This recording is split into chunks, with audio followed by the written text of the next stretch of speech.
अक्टूबर 8, 2005 कश्मीर के इतिहास का सबसे डरावना दिन। करीब 1350 लोग एक सेकंड में अपनी जान गंवा बैठे। 6,266 पीपल वर इंजर्ड। 30,000 से ज़्यादा बिल्डिंग्स सिर्फ कश्मीर वैली में कोलैप्स हुई। कश्मीर वैली का हाल ऐसा था जैसे किसी ने एटम बॉम्ब अटैक कर दिया हो वैली पे। कुछ पेरेंट्स स्कूल बिल्डिंग्स के नीचे अपने बच्चों को ढूंढ रहे थे।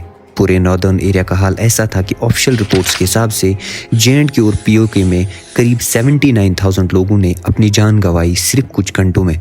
इस दिन के बाद हमारी वैली का नक्शा ही बदल गया। इस सब का रीज़न था एक 7.5 मैग्नीट्यूड का मेजर अर्थक्वेक जो कश्मीर वैली ने उससे पहले न उसके बाद कभी एक्सपीरियंस किया। ब्रो से फिर के आज के एपिसोड में हम जानेंगे कि क्यों कश्मीर वैली को एक अर्थक्वेक प्रोन एरिया कंसिडर किया जाता है। आज अगस्त 2024 के मंथ में हमने जो अर्थक्वेक्स की सीरीज एक्सपीरियंस की उसका रीज़न क्या है, उस दिन कश्मीर के कोलैप्स होने का रीज़न क्या था और क्या मेजर्स हमें लेने होंगे ताकि ऐसे डिजास्टर्स का नुकसान हमें फिर से न उठाना पड़े। कश्मीर में अर्थक्वेक्स का मेन रीजन इसकी टोपोलॉजी और इसकी लोकेशन है। As you know, Jammu and Kashmir including PoK Himalayas के लैप में लाई करता है and it sites on the Indian tectonic plate जो कंसिस्टेंटली यूरेशियन प्लेट की तरफ बढ़ रहा है, giving rise to the Himalayan mountains. इसके अलावा the mountainous terrain of Jammu and Kashmir भी रीजन बनते हैं इन अर्थक्वेक से होने वाली डिविएशन का। इन दो प्लेट्स की कोलाइडिंग की वजह से 8 अक्टूबर 2005 को 8:50 AM पे Jammu and Kashmir including PoK ने एक ऐसा जलजला एक्सपीरियंस किया जो कश्मीर की हिस्ट्री में one of the most destructive national disaster माना जाता है। ये रिसेंट हिस्ट्री ऑफ सबकॉन्टिनेंट का सबसे डेडलीस्ट अर्थक्वेक था जिससे अराउंड 80,000 फैटिलिटीज हुई और 2 लाख से ज्यादा लोग इंजर्ड हुए और अप्रॉक्सीमेटली 4 मिलियन से ज्यादा लोग बेघर हुए। According to United States Geological Survey, इस अर्थक्वेक का epicentre 19 kilometre north east of Muzaffarabad था और इसकी फोकल डेप्थ 26 किलोमीटर्स थी। मेन शॉक के बाद more than 978 aftershocks of 4.0 magnitude experience किए गए। इस अर्थक्वेक की वजह से ऑलमोस्ट सारी बिल्डिंग्स जो कि स्टोन एंड ब्लॉक ब्रिक्स की बनी थी कोलैप्स कर गई।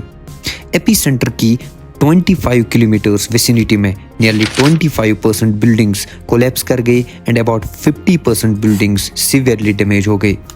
Major affected towns in Pakistan were Muzaffarabad, Rawalakot, Bagh and Balakot और इंडियन साइड ऑफ कश्मीर में उरी, बारामूला और कुपवारा ने ज्यादा इफेक्ट देखा जो कि इंडिया के हाई रिस्क सिस्मिक जोन्स में लाई करते हैं, दैट्स जोन 4 एंड 5। इस अर्थक्वेक की सबसे ज्यादा इंटेंसिटी कश्मीर में उरी में रहकर की गई। After the main shocks government and NGO started racing towards the affected areas.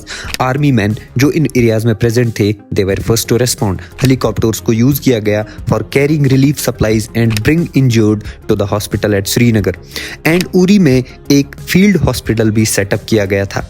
उस टाइम के पीएम मनमोहन सिंह ने अफेक्टेड एरियाज का दौरा किया और उन्होंने 1 लाख के ग्रांट्स अनाउंस किए उन फैमिलीज के लिए जो इस डिजास्टर के शिकार हुए। अब जब कश्मीर में हार्श विंटर नजदीक आ रहा था, गवर्नमेंट ने टेम्परेरी शेल्टर्स, मेडिसिन, फूड और ब्लैंकेट सर्वाइवर्स को इमीडिएटली सप्लाई करना शुरू किए। गवर्नमेंट ने नियरली 15,000 टेंट्स अफेक्टेड एरियाज में सप्लाई किए and also announced ₹1 lakh for those whose houses were fully damaged and 40,000 for those whose houses were partially damaged. इस major earthquake के बाद भी कश्मीर के लोगों ने कुछ खास सबक नहीं सीखा, फिर चाहे वो rapid growth of settlements and population हो हिमालयाज के अपर रीच में या वो इन्फीरियर कंस्ट्रक्शन हो जो कि वेल नोन है फॉर सिस्मिक परफॉर्मेंस। अब इस महीने यानी अगस्त 2024 में जो हमने अर्थक्वेक्स की सीरीज एक्सपीरियंस की, जो नो डाउट कम इंटेंसिटी का अर्थक्वेक था बट उससे भी बहुत से जगहों पर नुकसान हुआ। So it is high time for whole Kashmir, including the administration, to realize the risk of being hit by a major earthquake and prepare accordingly. Government को चाहिए कि वो civil infrastructure like roads, hospital, schools की construction में seismic performance का ख्याल रखे और लोगों को भी चाहिए कि वो जब अपने घर कंस्ट्रक्ट कराए तो वो सिस्मिक एक्सपर्ट्स का मशवरा लेकर कंस्ट्रक्ट कराए, क्योंकि इन अर्थक्वेक्स को तो हम नहीं रोक सकते बट इनसे होने वाले डिस्ट्रक्शन को हम जरूर रोक सकते हैं, because earthquakes don't kill people, buildings do.